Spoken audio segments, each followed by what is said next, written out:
ನಮಸ್ತೆ ಎಜೆ ನ್ಯೂಸ್ಗೆ ಸ್ವಾಗತ. ಅಕ್ರಮವಾಗಿ ಗೋವು ಸಾಗಾಟ ಮಾಡ್ತಾ ಇದ್ದಾರೆ ಎಂದು ಆರೋಪಿಸಿ ಯುವಕರು ಲಾರಿ ತಡೆದು ಚಾಲಕನಿಗೆ ಥಳಿಸಿರುವ ಘಟನೆ ಬೆಳಗಾವಿಯ ಸುವರ್ಣ ವಿಧಾನಸೌಧದ ಬಳಿಯ ರಾಷ್ಟ್ರೀಯ ಹೆದ್ದಾರಿಯಲ್ಲಿ ಜರುಗಿದೆ.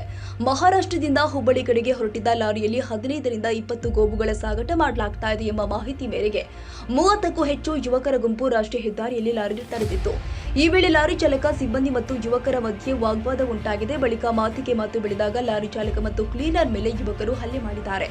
ಜೊತೆಗೆ ಲಾರಿ ಮೇಲೆ ಕೂಡ ದಾಳಿ ಮಾಡಿದ್ದರಿಂದ ಲಾರಿ ಗಾಜು ಹೊಡೆದಿದೆ. ಇದರಿಂದಾಗಿ ರಾಷ್ಟ್ರೀಯ ಹೆದ್ದಾರಿ 4ರಲ್ಲಿ ಸಂಜೆ 7ರ ಸುಮಾರಿಗೆ ಗೊಂದಲ ವಾತಾವರಣ ನಿರ್ಮಾಣವಾಗಿತ್ತು.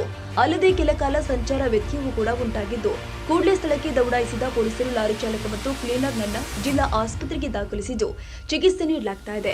ಡಿಸಿಪಿ ರೋಹನ್ ಜಗದೀಶ್ ಇದೇ ವೇಳೆ ಮಾಧ್ಯಮಗಳ ಜೊತೆಗೆ ಮಾತನಾಡಿದ ಡಿಸಿಪಿ ರೋಹನ್ ಜಗದೀಶ್, ಸಂಜೆ 7 ಗಂಟೆಗೆ ಹೆದ್ದಾರಿಯಲ್ಲಿ ಸಂಚರಿಸ್ತಾ ಇದ್ದ ಟ್ರಕ್ನಲ್ಲಿ ಆಕಳು ಸಾಗಾಟ ಮಾಡ್ತಾ ಇದ್ದ ವಾಹನವನ್ನ ಯುವಕರ ಗುಂಪು ತಡೆಸಿತ್ತು.